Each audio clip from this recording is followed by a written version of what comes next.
Olá, vamos fazer uma questão bem interessante envolvendo aí essa parte de colisões. Vem comigo. Dois patinadores se encontram em repouso sobre uma superfície horizontal. Um patinador possui massa M1 e o outro possui massa M2.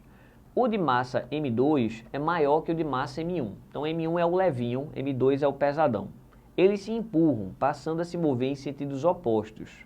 No instante T, após o início do movimento, eles se encontram separados por uma distância D. Qual foi a distância percorrida pelo patinador mais leve nesse instante T, a partir da sua posição original?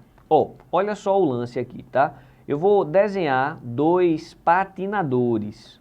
E aí, esses patinadores, eles possuem massas diferentes. Eu vou dizer aqui que tem um grandão e um pequenininho, só para contextualizar a questão de ser um mais pesado do que o outro. E aí, na prática, né, eles se empurraram, cada um vai para um lado. Então, esse sujeito ele vai andar uma distância D1 e esse outro sujeito vai andar uma distância D2, num certo tempo T, porque se não tem atrito, eles permanecem andando, né? Então, o que eu vou dizer é que essa distância total aqui, ó, representa D. Isso num tempo T, a distância total é D, que é a soma de D1 mais D2. Como é que a gente faz esse tipo de questão, professor? A gente faz, é uma questão de empurrão.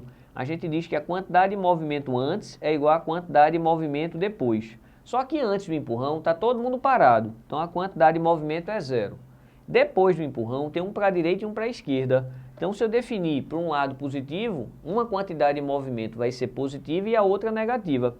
Então, vou colocar aqui, ó, M2V2, que está no sentido, né, positivo, e M1V1 negativo aqui, ó.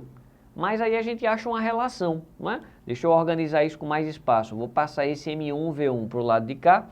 Então, vai ficar M1V1 é igual a M2V2. Mas quem é velocidade? Velocidade é distância pelo tempo.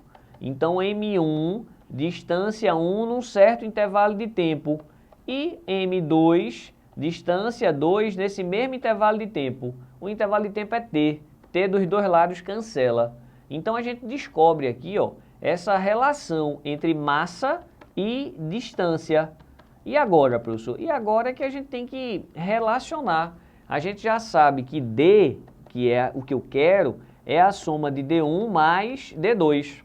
Então, quem é que é o nosso D2? Né? O nosso D2 aqui, ó, ele é justamente D menos D1. Concorda que D2 é D menos D1? Vamos jogar isso aqui, ó. Mantém M1, D1, mas no lugar do D2, a gente escreve D menos D1. Pronto, agora a gente vai isolar o D1. Então, vamos lá. A gente tem aqui, ó, M1D1 é M2D menos M2D1. Vou passar esse cara somando. Então, vai ficar aqui, ó, M1D1 mais M2D1 é igual a M2D. Se eu coloco D1 em evidência, a gente vai ter aqui, ó, M2D e aqui tem a soma de M1 mais M2 que vai passar dividindo. Então, a gente descobre D1 em função de D. A razão que a gente tem aqui, ó, M2 dividido por M1 mais M2. Bora procurar isso? Então, ó, tem aqui o fator D, né? Tem aqui a soma, esse cara não é, e a gente tem, então, ó, M2 sobre M1 mais M2, não é isso? Ó? M2 sobre M1 mais M2.